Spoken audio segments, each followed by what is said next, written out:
নমস্কার বন্ধুরা, হেসেল বনলক্ষ্মীতে আপনাদের সকলকে স্বাগত। আজ আমি বানাচ্ছি পকোড়া।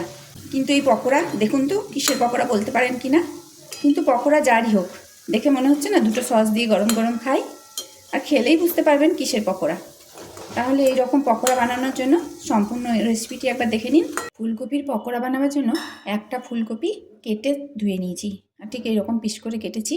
প্রথমে ফুলকপিটা ভাপিয়ে নিতে হবে, তার জন্য জল বসিয়েছি। জলটা গরম হয়ে গেছে, এখন এর মধ্যে দিচ্ছি লবণ। লবণ দিয়ে ফুলকপিটা দিয়ে দিচ্ছি। খুব বেশি সেদ্ধ করব না, 2 মিনিট সেদ্ধ করে নেব। ফুলকপিগুলো ভালো করে ডুবিয়ে দিলাম জলে। ফুলকপিটা 2 মিনিট ভাপিয়ে নিলাম। এখন জলটা ঝরিয়ে নিচ্ছি।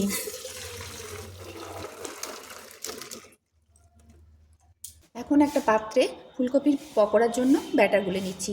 দিয়ে দিচ্ছি 1 বাটি বেসন, চাল গুঁড়ো, পরিমাণ মতো লবণ, আদা কাঁচা লঙ্কা বাটা, জোয়ান, কালো জিরে, ঝাল লঙ্কা গুঁড়ো, হলুদ, দিচ্ছি ধনেপাতা কুচি।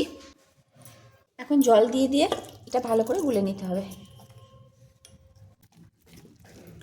বেসনটা খুব ভালোভাবে ফেটিয়ে নিলাম, আর বেসনটা ঠিক এইরকম হবে, খুব বেশি পাতলা করলে হবে না। এখন পকোড়া ভাজার জন্য তেল গরম করতে দিয়েছি। সাদা তেল গরম হয়ে গেছে। এখন ফুলকপিগুলো একটা একটা করে নিয়ে এইভাবে বেসনে চুবাবো। বেসনে এইভাবে মাখিয়ে নিয়ে তেলের মধ্যে ছেড়ে দেবো।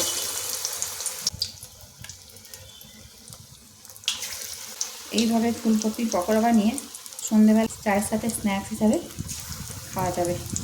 মিডিয়াম আছে পকোড়াগুলো মুচমুচে করে ভেজে নেব। একদিকটা ভাজা হলে অপর দিকটা উল্টে দিতে হবে।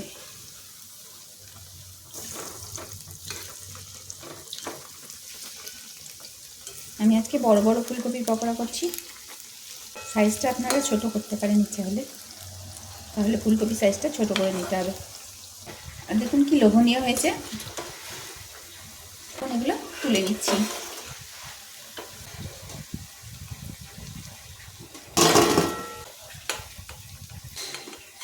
এই তেলেই আবার বাকি পকোড়াগুলো ছেড়ে দিচ্ছি। এই পকোড়া খিচুড়িতেও খেতে ভালো লাগে। এইভাবে আমি সব পকোড়াগুলো ভেজে নেব। সমস্ত রেসিপিটি দেখার জন্য হেসেল বনলক্ষ্মীর তরফ থেকে অসংখ্য ধন্যবাদ।